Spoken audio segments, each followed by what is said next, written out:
Hi guys, Deb Acker here, back with another video.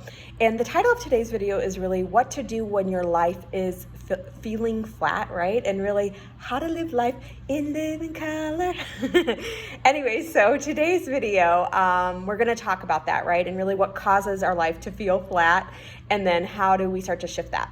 For those of you guys who don't know me, I'm an intuitive coach, and I work mainly with women to help them to heal their past, heal their childhood patterns, specifically around abandonment and the abandonment that can show up when we have physically and or emotionally unavailable parents, right? And, first and foremost, I want to talk about a lot of times, sort of this patterning and what happens, when we're kids, where this patterning of life being flat sort of gets rooted in.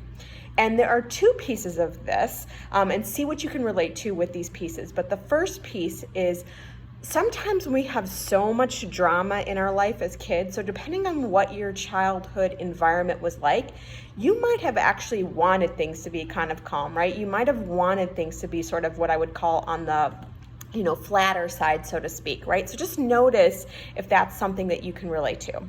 The second piece of this, and what I would say is probably the more common element, though both elements I'm sure, can be possible, right?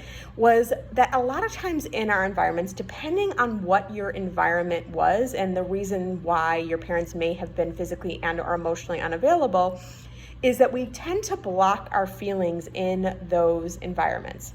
So for instance, like if you had a single mom, what you might have been trying to do, right, was to not be too much in that environment, right? You might have been trying to make it easier on her. And so you might have perceived that if you had emotions or certain kind of emotions, that might have made her life harder. Same thing like if you had a parent that was sick, right, or a parent that passed away, you might have been trying to make your parents' life easier and, your other parents' life easier. And what you did is you might have shut down a piece of you because you perceived that would help, right? Or you were worried about being too much, so you decided you weren't going to have any needs and you were going to just completely shut down yourself. So, notice if that's true. Same thing for, if you had a parent that had an addiction, right? To try to make your the life of the other parent easier. And maybe just not to be seen, right? Because, being seen might have gotten you in trouble, or being seen might have gotten, some sporadic behavior from that parent with the addiction. Again, you might have tried to contract yourself or make yourself smaller. So see if you can relate to any of those examples. But what ends up happening in those moments is we can block our emotions, right? So then flat ends up becoming on some level normal for us, right? And blocking our emotions absolutely becomes normal for us, right? And so how we start to shift this and move into living color is most primarily starting to cultivate a practice of really connecting to ourselves and feeling our feelings. So first and foremost, to do this, we actually have to start to recognize what's really even going on with us, right? So one of the first questions that I would encourage you to ask yourself on a regular basis, daily, if not several times throughout the day, is just what's going on for me right now? What's going on with me right now? What's going on for me right now? And start to connect to, okay, what am I feeling right now? Am I feeling upset? Did my boss just say something to me that upset me, or my partner said something to me that upset me? What is it that I'm feeling right now? And start to get connected to what you are feeling on a day-to-day and really, an hour by hour or even minute by minute experience, right? And then once you've started to connect this, which might be challenging, so, it's something that it's a practice you have to stick with, right? And be willing to really commit to this, right? But once you've gotten connected to that, if you're having trouble, so like if you're like, I'm feeling really sad right now, but you have trouble to actually like feel that feeling, a couple things I would say about that.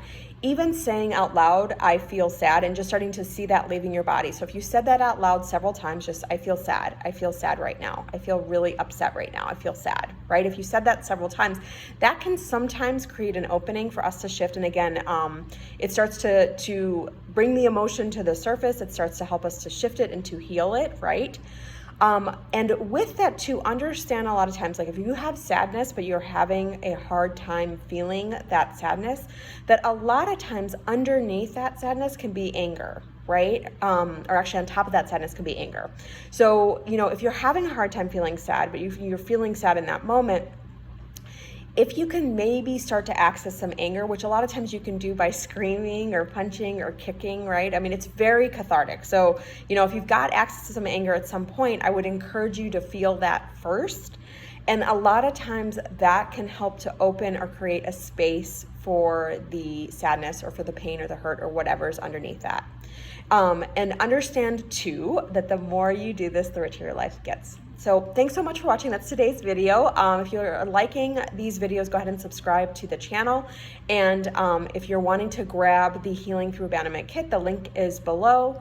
And of course, if you want more information on the work I do, you can head to deboraacker.com. So until next time, have a great rest of your day, and I'll look forward to seeing you soon.